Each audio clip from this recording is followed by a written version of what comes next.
Bismillahirrahmanirrahim. Assalamualaikum. Sebuah tweet dari Payung Hitam. Payung Hitam berkata, cerita ini aku dapat dari mbak cantik namanya Naya. Aku pas dengar kabar kejadian ini dulu shock, tapi lebih shock lagi pas tahu detailnya. Dari sekian cerita yang aku olah, cuma ini yang bikin bingung antara mau nangis, marah, atau ketakutan. Disclaimer dari Mbak Naya dan juga aku, kalau sebetulnya sumpah ini bukan hal yang dibenarkan di Muslim ya. Tapi entah kenapa ini terjadi. Terlepas dari apa itu sumpah pocong, semoga teman-teman bisa memetik hikmah dan pelajarannya apa itu sumpah pocong. Semoga teman-teman memetik hikmahnya ya. Dan kita mulai ceritanya.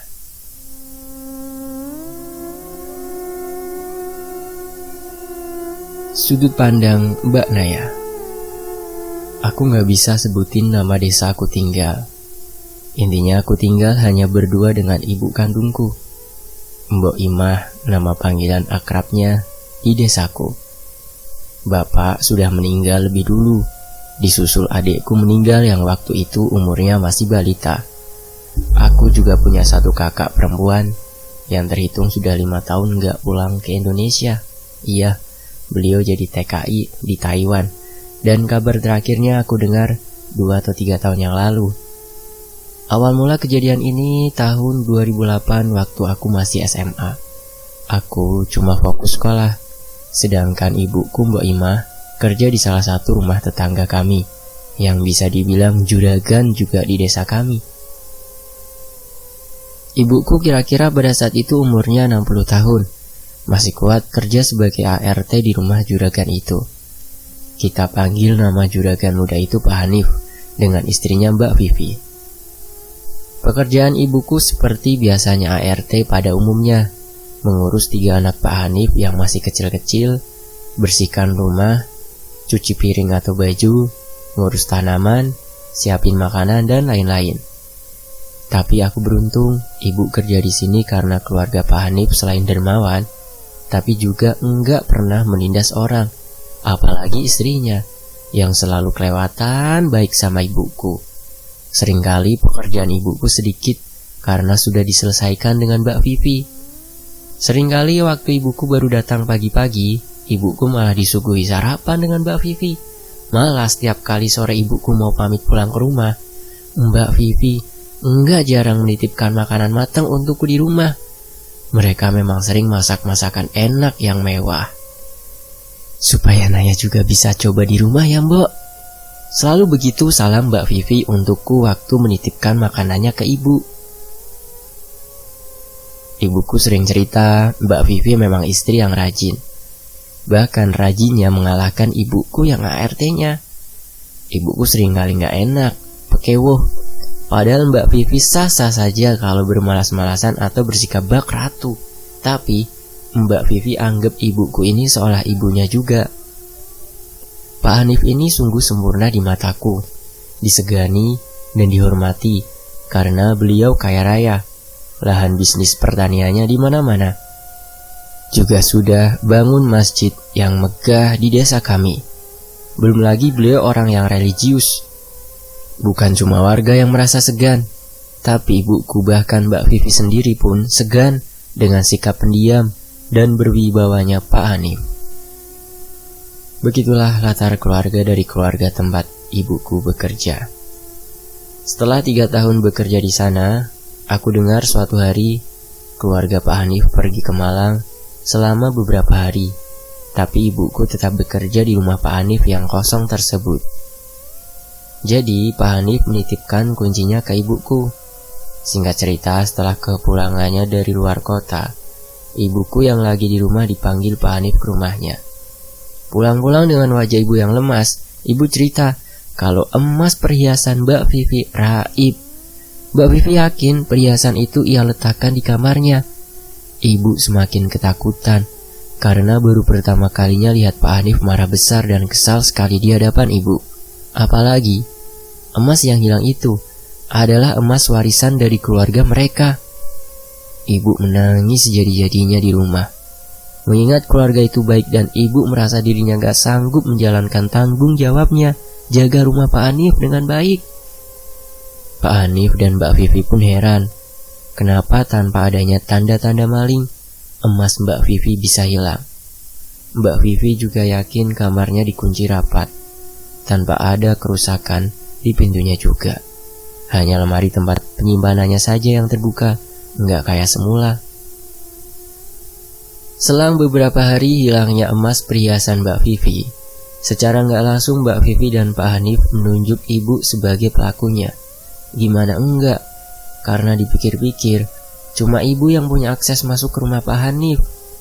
Antara rasa sedih melihat kondisi ibu yang sampai bersumpah demi Tuhan, dan rasa sakit hati juga dari tuduhan yang Pak Hanif lontarkan sudah menyebar sekarang ke seluruh warga desa. Dari desas-desusnya sampai ke telingaku. Ibu ini pencuri yang serakah, lapar harta karena meraup semua perhiasan warisan dan tabungan milik keluarga Pak Hanif. Begitu katanya. Ibuku dipecat bekerja di rumah Pak Hanif. Istrinya pun bungkam karena ikut kecewa dengan perilaku ibu. Ibu yang sudah dianggapnya sebagai ibunya sendiri dan paling dipercaya di keluarga Pak Hanif. Betul-betul gak ada toleransi lagi di sana. Besoknya, setelah kabar dipecatnya ibu, kami putar otak lagi. Bagaimana bisa menyambung hidup? Apapun masalahnya, hidup bakal terus berjalan. Apapun masalahnya, perut harus tetap terisi. Tapi hari itu warga datang dengan emosinya menggeledah rumah kami.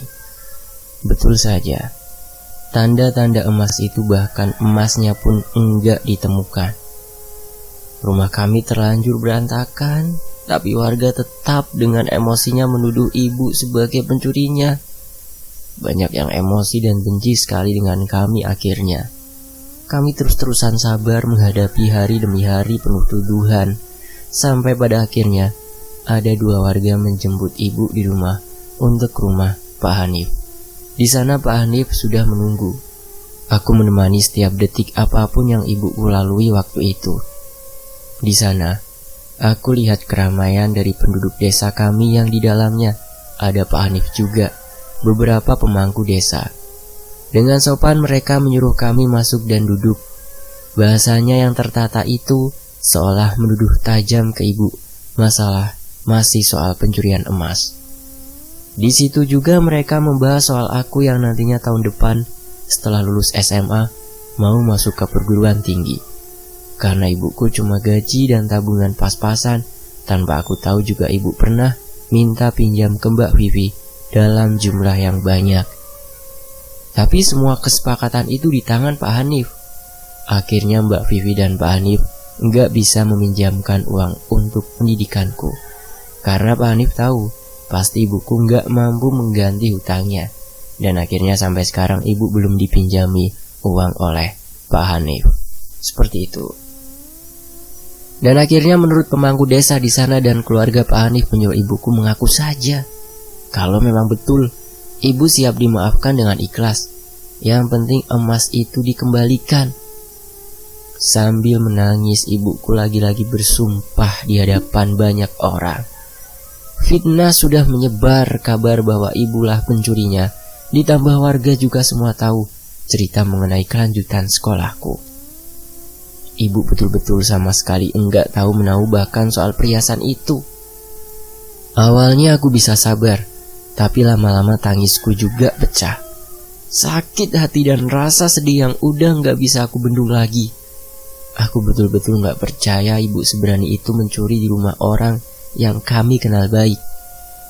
Karena pada pertemuan ini enggak menemukan titik tengah. Akhirnya Pak J sebagai penengah dari masalah ini mengusulkan untuk ibu bersumpah pocong demi membuktikan kalau memang ibuku memang pelakunya. Kalau memang betul bukan pelakunya, lebih baik jangan langsung mengambil keputusan iya. Dipikir-pikir lagi, karena resiko dari sumpah pocong betul-betul berbahaya, dan disarankan untuk berunding dengan keluarga Pak Hanif lagi. Di situ Mbak Ima menyetujui sarannya Pak J.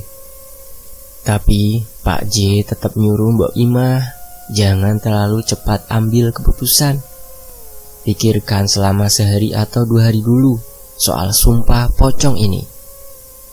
Aku sama sekali nggak ngerti soal apa itu sumpah pocong. Aku cuma baru dengar juga dari peristiwa itu. Ibu langsung mengiyakan tawaran dari Pak J tanpa dipikirkan dulu keputusannya. Aku tanya ke ibu, "Apa itu sumpah pocong, Bu?" Tapi kata ibu itu cuma sumpah biasa sebenarnya, nggak ada resiko apapun. Dan setelah pulang dari rumah Pak Hanif, sorenya Mbak Vivi ke rumah hanya untuk meyakinkan ibu lagi. "Bu, saya belum tahu secara pasti siapa pelakunya. Saya nggak bisa menyebut pasti Mbok pelakunya. Tapi mungkin Mbok bisa tahu di mana perhiasan itu dan siapa yang mencurinya. Saya bakal merahasiakan soal ini, termasuk dengan Mas Hanif," kata Mbak Vivi. "Yang penting perhiasan itu kembali dan pelakunya meminta maaf. Insya Allah saya akan memaafkan.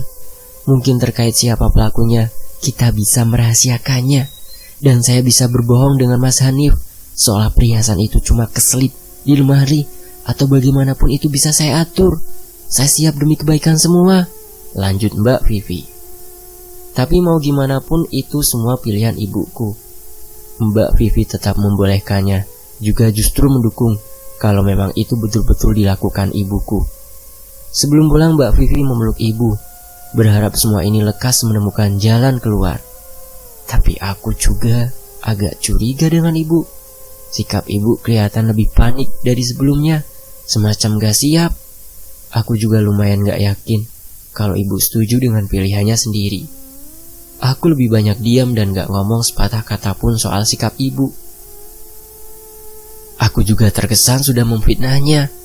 Kalau aku sudah memikirkan ini, apalagi kalau sampai bertanya. 2 hari berselang, akhirnya prosesi pun dilaksanakan. Yang tadinya mau digelar di masjid desa, tapi kami pindah tempat di rumah Pak Hanif karena keadaan yang enggak memungkinkan.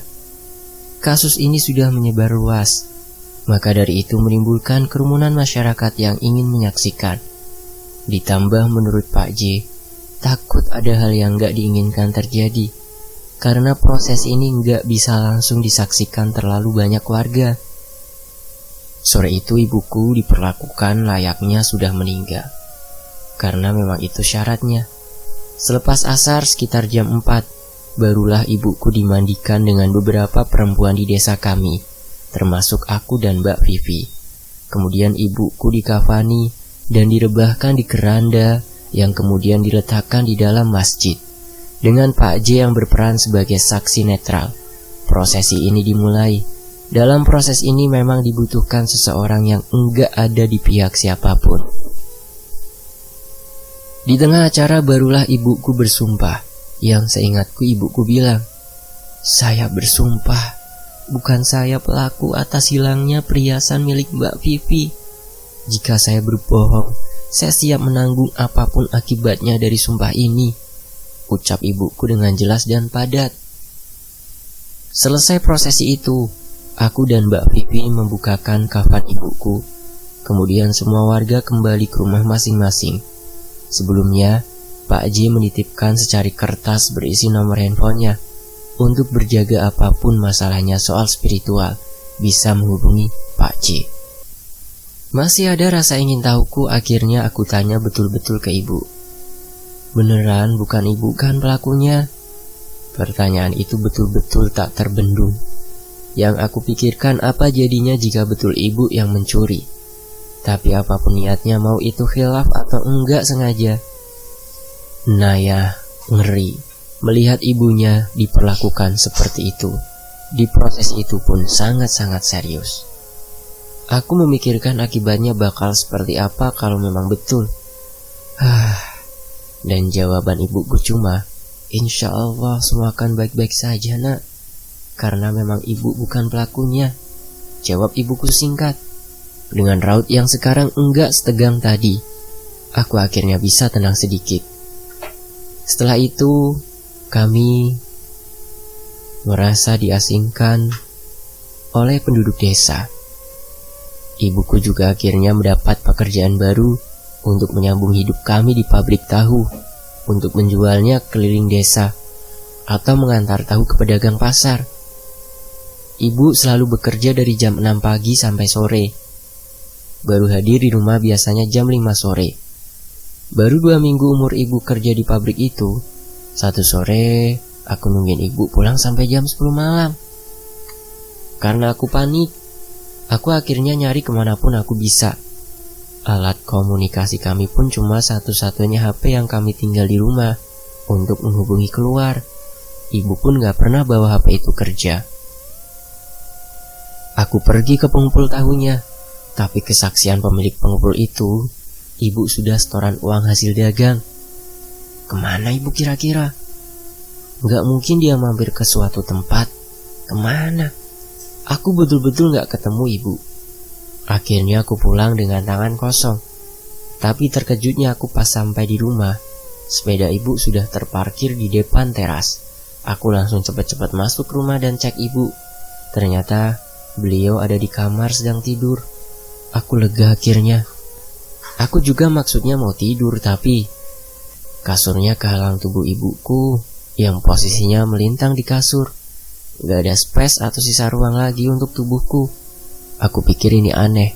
Apa ibu kecapean? Aku gak berani bangunin. Aku akhirnya tidur di ruang tamu. Selama aku berusaha untuk tidur, aku punya perasaan gak enak mengenai ibu. Juga soal posisi tidurnya yang enggak seperti biasanya. Akhirnya aku cek lagi ke kamar. Siapa tahu ibu berubah posisi. Jadi aku bisa tidur di sebelahnya. Tapi ternyata enggak. Malah posisinya masih seperti tadi. Betul-betul seperti orang yang sudah meninggal. Tangannya dilipat ke dada dengan badan yang kaku. Aku balik lagi ke ruang tamu. Lagi-lagi gak mau bangunin ibu yang kelelahan. Waktu di ruang tamu aku pun mulai tidur. Lama-lama masuk ke dalam mimpi yang menurutku inilah pertanda buruk untuk ibu. Aku mimpi ibuku ada di suatu tempat aneh, entah di mana. Tapi mataku tiba-tiba seolah tertutup dan aku dengar banyak orang menangis di sekeliling. Aku bingung dan ketakutan. Yang akhirnya aku bangun dalam keadaan syok dan berkeringat deras. Tanpa sadar juga aku sudah menangis deras yang buat wajah aku betul-betul basah. Sekedar memastikan lagi, akhirnya aku lari ke kamar ibu. Aku lihat di situ ibu khusyuk sholat tahajud dan posisinya sedang ruku atau menunduk, tangan memegang lutut. Aku lagi-lagi lega. Aku kembali tidur karena memang normalnya ibu sholat tahajud setiap hari di jam yang sama. Masya Allah. Subuhnya aku bangun seperti biasa untuk kegiatan sehari-hari. Tapi aku bingung kenapa sudah jam 6 pagi ibu belum bangun. Gak ada pergerakan apapun dari ibu. Karena sebelum jam 6 ibu biasanya sudah berangkat pergi ke pengumpul tahu. Aku lagi-lagi ke kamarnya, bermaksud bangunin ibu, mungkin dia lupa. Tapi aku goyang-goyangkan badannya betul-betul gak bergeming. Posisinya kini yang sama, tapi melintang di kasur dengan kepala dan wajahnya agak terlungkup menghadap kiblat. Aku merinding yang juga panik, langsung menelpon Pak J. Untungnya Pak J cepat datang ke rumahku dengan istrinya. Beliau langsung ke kamar ibuku dan aku melihat ekspresi Pak J yang kaget. Pak J istighfar soal hal buruk sudah terjadi. Ibumu udah gak ada, nak. Jelas Pak J. Aku yang dipelukan istrinya tiba-tiba pingsan seketika. Paginya aku terbangun di hadapan ramai orang. Di rumahku juga aku lihat ada Mbak Vivi yang merawat aku selama pingsan. Setelah aku sadar, Pak J baru menjelaskan soal apa yang dilihatnya. Waktu pertama ia melihat ibu, Pak J lihat wujud ibu yang sudah terbungkus kain kafan dengan posisi tubuh yang persis seseorang yang sudah di liang kubur. Ditambah fisik dari ibu betul-betul sudah menyerupai pocong yang pucat dan tidurnya menghadap arah kiblat. Dari penglihatanku, ibu biasa aja seperti orang yang sedang tidur normal. Malam itu juga diadakan acara tahlilan di rumah Pak Hanif. Karena pada saat itu, aku masih SMA dan lugu gak ngerti apapun. Jadi Mbak Vivi lah yang menyiapkan segalanya. Ibuku dimakamkan juga pada sore itu, yang dibantu keluarga Pak Hanif dan Mbak Vivi. Mbak Vivi selalu berusaha menenangkanku di dekatnya. Aku lihat gelagat Mbak Vivi yang merasa betul-betul menyesal dan bersalah padaku. Belum sampai di sini, Pak J akhirnya mempertemukan aku lagi dengan keluarga Pak Hanif. Maaf, Dok, kami harus membahas ini. Walaupun saya tahu adik masih berduka, tapi pihak Pak Hanif untuk klarifikasi. Jelas Pak J yang hanya aku balas dengan anggukan. Sebetulnya menurut Pak J dan keluarga Pak Hanif, sebelum ibu dimandikan atau masih dalam keadaan tidur, mereka melihat ibuku sudah rapi menjadi pocong. Keadaan yang sungguh berbeda dari apa yang aku lihat. Cuma aku melihat ibu layaknya orang tidur biasa. Pak J juga bilang memang ini konsekuensinya jika berani berbohong dan bersumpah pocong. Ya, resikonya kematian. Aku yang masih gak terima sama sekali kalau ibuku pencuri, bahkan berani berbohong. Aku jelaskan pada mereka kalau ibuku sakit biasa.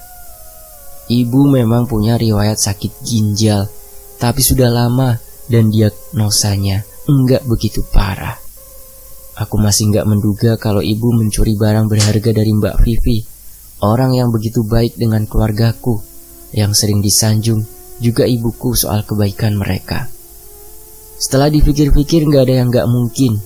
Aku perlahan menerima kenyataan kalau memang ibuku yang nyuri. Sebetulnya kurang puas mungkin dari Mbak Vivi yang belum menemukan di mana emasnya. Tapi Mbak Vivi juga akhirnya memaafkan dan lebih menyesal mengambil jalan nekat seperti itu. Daripada hartanya yang gak seberapa itu harus menelan korban lagi, jadi Mbak Vivi lebih baik enggak nyari lagi siapa pencurinya. Gak ada yang bisa menggantikan nyawa, tapi harta bisa dicari lagi. Setelah kepergian ibu, aku jadi sendirian, hidup mandiri. Ya mau gimana lagi? Rasanya semakin aku sendirian, aku masih merasa ibu ada di sini. Wangi serimpi khas jenazah masih tercium di penjuru rumah. Antara sedih tapi ngeri. Beberapa hari kemudian aku mimpi bertemu ibu. Aku yakin ini bukan mimpi, karena terlalu nyata. Tapi kalaupun ini nyata, ini terlalu gak logis. Aku dengar ibuku sambil mengelus rambutku dan manggil, "Duk, Duk." Kemudian aku bangun, melihat di depanku ada ibu yang sedang sholat, memakai mukena putih dengan posisi rukuk di samping tempat tidur. Aku masih gak yakin ini mimpi. Aku amati gerakannya nyata. Bahkan angin malam waktu itu terasa semilit. Semakin aku amati, aku semakin lemas dan gelap. Bangun hari sudah pagi, tapi aku bukannya segar, malah ngerasa lemes dan aku pingsan lagi. Setelah dari kejadian itu, aku jadi takut ada di rumah sendirian. Jadinya aku cerita ke Mbak Vivi, Pak Hanif, bahkan Pak J kalau ibu masih ada di rumah. Mau dibantah seperti apapun yang aku lihat itu ibu, nyata. "Jangan perlihatkan lagi, Bu. Naya takut, Naya sendirian di rumah," ucap aku setiap aku sendirian di rumah. Semenjak itu tidak ada lagi gangguan dari ibuku. Tapi yang namanya itu ibuku, aku gak pernah lupa gimana aku merasakan kehadirannya yang di sini. Apalagi aku menyaksikan detik kematiannya. Singkat cerita, aku memutuskan pindah ke Surabaya karena budeku menawarkan tinggal dengannya. Budeku atau saudara jauh dari almarhum bapakku, namanya Bu As. Aku pindah membawa seluruh barang yang bisa dibawa. Waktu aku angkut lemari yang ada di dapur, aku sekalian sapu juga karena debu numpuk yang selama ini gak tersentuh tangan. Aku nemu satu kantong plastik kecil yang sengaja diikat rapi di bawah lemari itu diletakkan. Takutnya ini punya ibuku. Aku buka dan ternyata isinya perhiasan emas.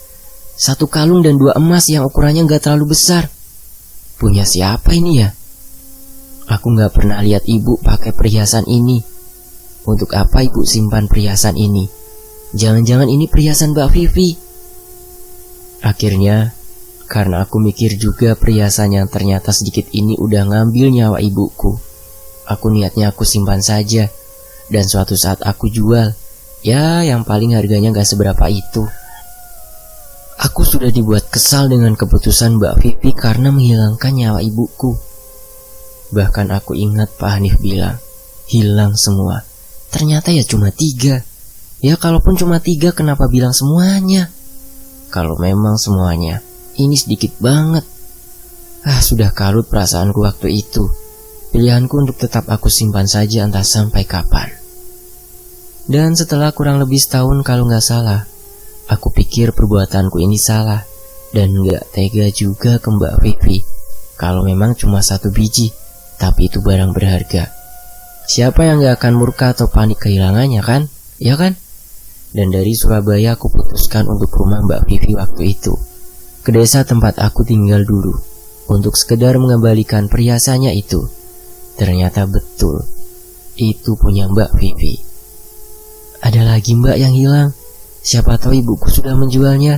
Nanti biar aku gantikan lagi, tanya aku memastikan.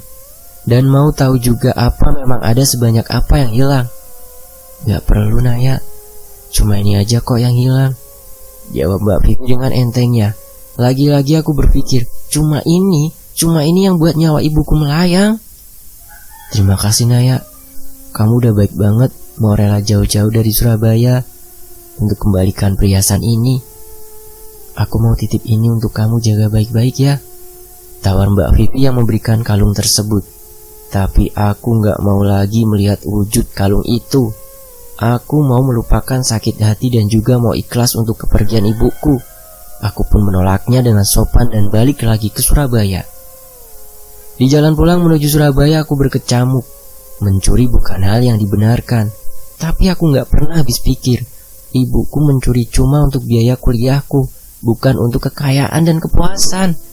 Kalaupun untuk kaya, sepertinya ibuku bakal mencuri dengan jumlah yang banyak. Orang yang sekali diampuni ketahuan mencuri pun bakal mengulang hal yang sama. Bertambah dan bertambah banyak jumlah yang dicuri.